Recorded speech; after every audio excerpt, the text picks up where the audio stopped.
Philosophers. We're back with another episode. We got a couple special guests today. Let's go ahead and introduce them. Okay, I'll start us off. My name is Michaela Potivian, and I'm from Miami, Florida. I attend Tufts University, and I'm a member of Alpha Kappa Alpha Sorority Incorporated. What's up, y'all? My name is Deborah. I'm from Maryland. I also attend Tufts Dental School, and I'm a third year. And I'm a part of the best sorority ever, the Sigma Theta Sorority Incorporated. What's up, family? My name is Gregory Leatherwood Jr. I attend Tufts as well, School of Dental Medicine. I am a second year, and I am part of Omega Psi Phi Fraternity Incorporated. What's up, y'all? My name is Theo Colbert. I'm a third year dental student here at Tufts. I'm a member of Alpha Phi Alpha Fraternity Incorporated, and I went to Morehouse for undergrad. House. So first of all, we just want to thank y'all for taking the time to come and pull up on us and help us get this episode started. So the first question we want to start off with is if someone had never heard of the Divine Nine, how would you describe your org in 3 words? Anybody could pop it off, whoever. Who want to go first? I would say motivating, trailblazers, and resilient. Okay. First, I would go number 1, manhood, brotherhood, and then I would go tenacity.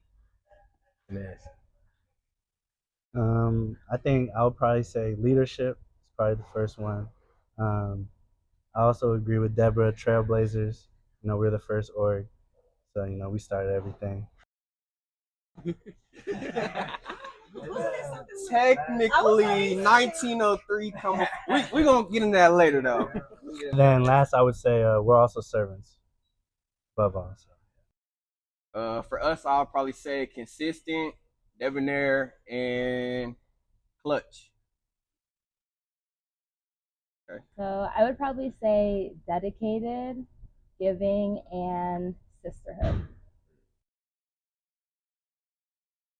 What's one moment in your membership when you realized this is bigger than me? I would say an experience I had that I realized my org was bigger than me is when I graduated from my master's program in Nashville from a Harry, and just the love and respect that I got the weekend that I flew down there. Like, I got into all the events free. I ate for free. It was a lot of the old heads paying for me, just showing real love. And I had never met these guys a day in my life. That was a pretty cool experience to know how worldwide this can go. I would say for me, I always share this story that if it wasn't for Delta, I wouldn't be in dental school. It was a pro fight that was spring 12 that was interested in dentistry. She wasn't in dental school yet, but she knew someone who went to Barry, which is a undergrad and master's program, and she connected me with her. Never met her before. She connected me with a doctor here at Tufts, and he did like I guess a pre-screening interview. I got on his conditions list, and now I'm a third year. And at that point, I was like, wow. And you hear about sororities and fraternities being about networking, sisterhood, and brotherhood, but like it's true. If it wasn't for Delta, I think I still would be here for sure. But it made it quicker. One moment where I realized it was bigger than me was when I was fresh offline in 2018, and one of my pro fights had passed away from the 70s. And when I went to the funeral, I'm fresh off. I really, I know something, but I don't really know a whole lot. You know what I'm saying? So when I showed up to the funeral, I just seen like a sea of purple and gold, like a sea of bruhs. And, so we do an Omega Psi Phi ritual at the funeral. And then afterwards, all the bruhs get together and we, fellowship and whatnot after the funeral as well. But at the fellowship after the funeral, it was just so much love in the air, so many stories being told, and you could just feel the impact that my profile, Kiddo Michael Watson, had laid down on so many members of Omega Psi Phi, just beyond our chapter alone, just beyond the 10th D, like just throughout our whole region, honestly. So that's when I realized it was bigger. All right, and then I think I have a similar story to Deborah. So pretty much, I only came to dental school because one of my pro fights at Morehouse, Dr. Terrell Friday, he had like a YouTube channel where he got into how to get into dental schools, interviews at different dental schools, and so he opened me up to dentistry and everything. So it definitely like opened my eyes to the career I wanted to join, and I'm always thankful for that. And that was just a moment where I feel like it was definitely bigger than me, and it just showed like the connections of the org and just the importance of that. So. I think for me, it was probably after I crossed my first Founders Day, just like being together with like all the women, a part of my sorority, and just like being like in our little circle and just like singing together, just all singing the same words and kind of like feeling that sisterhood and just the spirit of like AKA and just I don't know, you can just like feel how powerful of an organization it is and how much it means to everyone. So I think that was just like a really beautiful moment for me to really see that I had really become a part of something that was meaningful. Our next question would be, what's one community initiative your org is leading today that people should know about? I think my sorority has a lot of programming aimed at making sure that girls are able to like navigate the system when it comes to entering college. So I think that's something a lot of people should be aware of because it's like all over the country. So just like Googling and seeing what the different grad chapters have going on is like really easy to do and also impactful for like the next generation in terms of entering into the college sphere and like that next chapter of education. So I would say for Alpha Phi Alpha, we have a program called A Voteless People is a Hopeless People, and that's probably my favorite one, just because the climate right now with our current president and just the importance of young minorities going out and voting, even though they may be discouraged about the current um, like situation with our politics. And so when I was back at Morehouse, every time we had orientation, we always had voter registration tables, and we always made sure that everybody at Morehouse was voting. And so I think that's something that was very important, and I think it's a great thing that our org does. We have something called manhood mentoring, where we mentor at large youth as well. And this is something that we do nationwide. If you seek a local grad chapter, they most likely have a manhood mentoring program as one of our several mandated programs. And we do have a voter registration program as well. But the mentoring program seems to be the most impactful, the most influential, and you see the change in young boys becoming men throughout the mentorship program. So I think that's one that people should know about for sure. So we have 5 different 5-point programmatic thrusts that we follow, but my favorite that I feel like a lot of people should know about is our physical and mental health one. That's really important to me.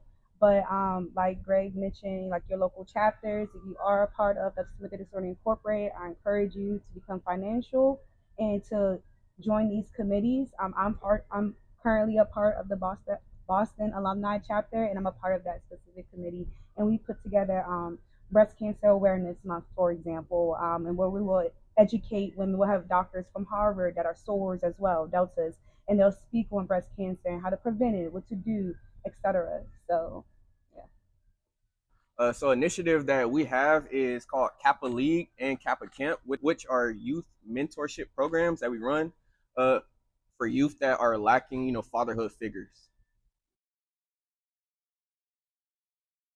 Question for the GDIs out there.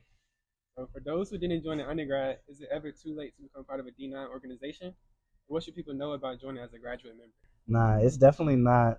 It's never too late to join.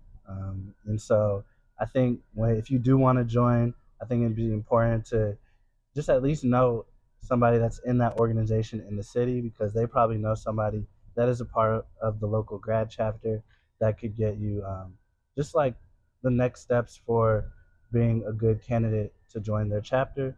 And so, yeah, I don't think it's ever too late. I mean, I've seen there's plenty of people that were over in their 50s joining when I was joining. So it's never too late. I think that's a really important question to ask because that question is so much bigger than just a sorority and fraternity. It's never too late to do anything you want to do out of life, period. But back to what Gio said, like, no, it's never too late, especially if you really want it. If you really want it, you're going to get it. They hit it right on the head. Yeah, and I'll piggyback on that a little bit too. I always tell people you really know who really want to do it for the sake of the real reasons why the organizations exist, based on their perseverance to keep going even after undergrad. Because the people that just want to do it for the undergrad experience or just an undergrad, most of the time have the wrong reasons as to why they want to do it. You know what I'm saying? They want to whatever, whether it's clout or whatever the reasons may be. Because the graduate chapters are one of the main reasons the undergrad chapters even exist. So I think that a lot of the real work is done at the graduate chapter level, and I think that's where you see a lot of major change in our organizations are made at the graduate level. Yeah, I agree. I don't think it's ever too late. I think if you're dedicated to your community, being a servant to those around you, and just like enjoying whether it's like a sisterhood or a brotherhood and just being around people who are like minded, I don't think it's ever too late to join. I think there's always something to get from our sororities and fraternities. How do you balance personal identity with the identity of your organization? Ooh, I mean, I'm just me Yeah. at 20, 24/8, 25/8, really. I think that comes from within, in my opinion. These letters don't mean nothing to me in regards to who is Deborah. You know, like, yes, it's something added to me. Yes, I love it. But if for some reason I had to take it away from my life or etc., it would be okay. So One of my old heads always told me if you're live before the letters, you're gonna be live after the letters. So don't let it define you. I just feel like it helps me expand my platform rather than add to my personal character. I would say it was pretty easy. It was pretty easy for me because when I ever since I became a member of this frat, I met so many different types of personalities within the frat. So I met so many different type of bros that it was easy just to be me. It was easy just to be the person that I always wanted to be and continue to be. So I never really struggled with that, in my opinion. I think it's important just to, when you do enter like sorority or fraternity life, to go into it knowing who you are, because I feel like it's so easy to get lost in the letters, especially in undergrad when like things are, more poppin' or whatever. So I think just staying true to like what you believe before and just hearing that through afterwards. I'll actually even share a moment this made me think of, like, when I first crossed, me and my tail, we kind of went viral. We was on Pyramids and Diamonds back in 2019. Shout out P&D. Yeah. And you know, like, I just I remember like receiving like a whole bunch of followers, and I'm not gonna lie to y'all, I do remember like getting maybe 1,000 likes on the picture, like only 1,000 likes. And I really had to sit with myself, like, hold on. Like, if 1,000 people came up to me right now and said, "You're beautiful, you're beautiful, you're beautiful," you'll be like, "Wow, 1,000 people." The fact that I even thought for a second, like, what? I literally deleted that account. And if you go to my Instagram, I've probably got like 500 followers because I didn't like that mindset. Not to say it changed me or anything, but like because I felt a shift in me looking at social media a little differently. I didn't like that. So I just made a new one. And now I only follow back people that I know. So yeah. Or what's one piece of advice for someone considering joining a D9 org? Do your research. Every sorority, every fraternity is different. They have different mission statements, things that they hold prideful to their sorority or fraternity. I think that you should do your research for sure. Facts. Piggyback on that.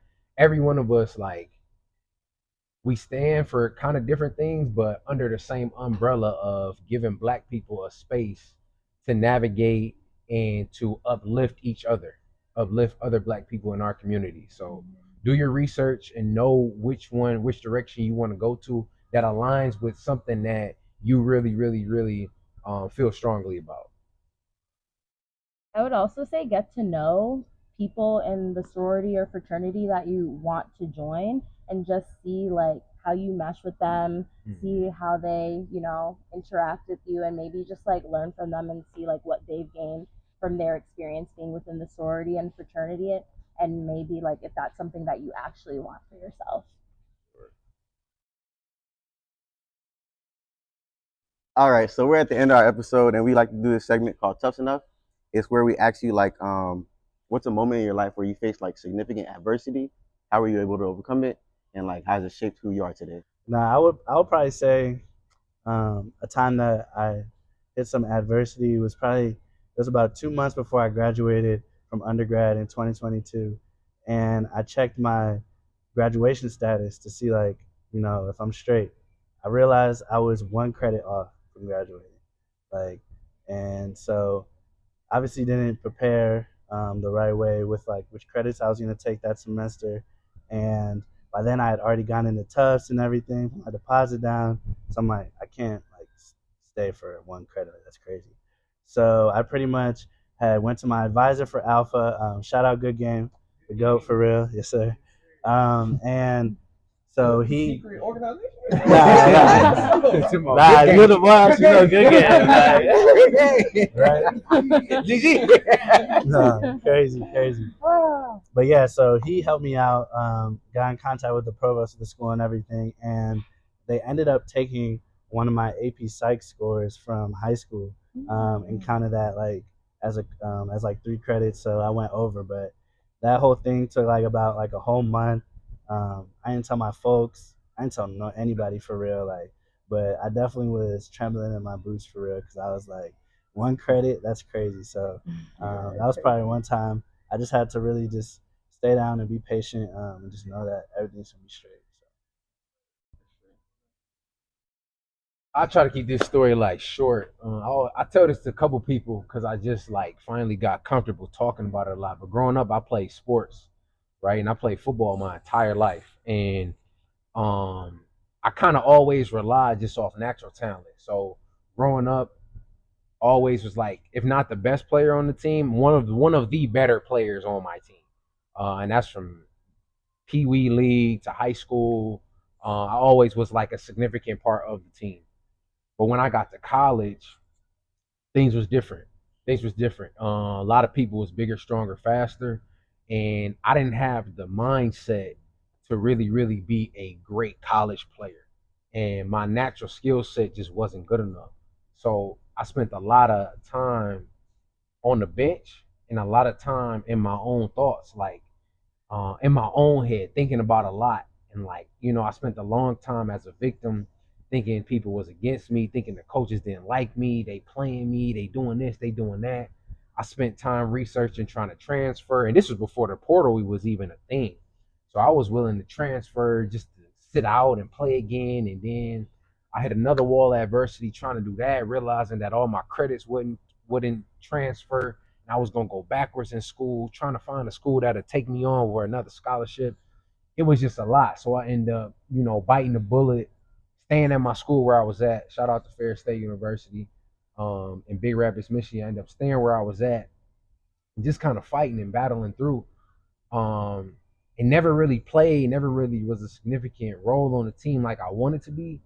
But I felt like that was a moment in my life where I had to figure it out on my own. Like I couldn't turn to nobody to really, really help me get through my own struggles from a mental standpoint. Because all my life, like whenever I came up against any walls of adversity, I can go to my parents, I can go here, I can go there. But this was a point where like nobody else could help me but me. You know what I'm saying? I remember calling home, talking to my dad about it, and talking to both of my parents about it. My dad wasn't big on transferring. He wasn't big on the whole running from problems type of situation. The main thing he always told me was, "Are they mistreating you?" And I was just like, He's like, "Oh, that's a no." You know what I'm saying? Your grades slipping? I said, "Nah." "Are you eating every day?" "Yeah." "And what's the problem?" You know what I'm saying? It's like, oh, you ready to run because it's getting a little hard. You ready to run, you ready to go somewhere else thinking it's going to be better just because it's getting a little hard. And at the moment, I wasn't really in the mindset to accept the criticism at that particular time. So for a long time, I just sat in the bench thinking I didn't have no support. And I ended up graduating with that still same mindset. It wasn't really till, a couple years later went by, I realized like, man, those moments was critical moments because I learned so much about myself and being able to fight through adversity. Now when I come across certain things, I'm like, man, it's the same feeling I used to get sitting on the bench. I can't let that eat me up this time. I can't let that get in my way of progressing forward this time. I left an opportunity on the table where I never play football again. Never get that again, and that opportunity is gone. You know what I'm saying? So now when I come up against walls of adversity, I don't ever take these moments for granted, and really just take full advantage of every situation and learn from situations that present themselves, because history is known to present themselves. History is known to repeat itself. I'm sorry. And when you can come up to that wall of adversity and really, really power through, man, you really learn a lot about yourself, and you really grow as a person. I'm sorry, that was kind of long, but some things really, just really get to me for real, and that's one of them things that really, really get to me. But yeah. But that bring up a good point, cause you saying it hurt you that you didn't get as much playing time, but it's people in the stands that wish they could be on the team, so you just gotta always think about different perspectives. Like it's somebody that wish they could even suit up and shoot. If they rode the bench, that's cool. They was on the team at least, but you're right. It's a dope story for sure. Yeah. Woo. So I'm gonna make it quick. Like we got two. I would say my biggest one in life though was when my pro fight passed away from suicide. And when I tell you like she was the ace of fall 17. Everyone knew I love me some fall 17. Those are my immediate pro fights. You feel me? Think about the nicest person y'all ever known, either being your grandma, your cousin, whoever. But I don't want to say times about 100, but you know what I mean? Like, she's just a beautiful person inside and out. I mean, I never even seen her get mad. And to hear that she took her life and the way she took her life, I actually went into my D1 year, like, I was really to myself. Like, and it's funny because a lot of people go, oh, you stay in office, but really, I'm really battling some real stuff. And what I learned was you can't pour from an empty cup. That's exactly what she just always did. And I'm a lover girl. I love to give the people that I love, you feel me? And I felt like I had to learn to stop doing that because of that. Like, I had to stop putting you first, even though I work a double at the restaurant today, but you need me to go grocery shopping, whatever you need me to do, I'm going to do it because I love you. But I had to learn, like, I can't keep living life like that. And it was a process. It took a lot of prayer, a lot of just self-realization, putting me first. That I didn't realize I wasn't putting me first. You just go through your life and think everything's fine. But that was a really, really big moment in my life. Not even a moment, still dealing with it. But, time heals all, you know what I'm saying? The second got to be last year when me and my classmates went viral. We got our white coat video, right? One thing about me, everyone know I'm all for people that look like me, you know what I'm saying? Sure. And I understand the history of this world, the United States. I understand that there's people that's not for us, but it really affected me. We had an ortho final that next day when we found out. We're all in fixed cross class, right? That's where you do crowns and stuff, right? We're all in this class, distraught. Like we're scrolling. I'm like, look at this. Look what they say here. And I ain't gonna lie, I'm laughing about it at first. But then you see millions and thousands and y'all gonna be in the OR room drunk and whoopie whoop and bring DEI needs to be destroyed. And it took a toll on me. But then with that, I wasn't letting it slide. I told my classmates, I'm like, yeah, whoever's serious, whoever wanna do something, let me know. Put a group chat together. We talked to the dean of the school, our dean of diversity. Ended up presenting to our diversity class. They never had a class in person. This class is in person, and we like basically talked about racism, DEI, our personal experience with that. Even with that, like I don't know, it just brought a lot of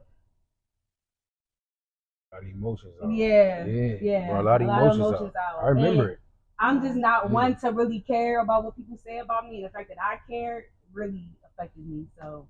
But I pushed through, moved on, and with prayer, it's always going to be okay. So you the reason we got DEI in person every class now.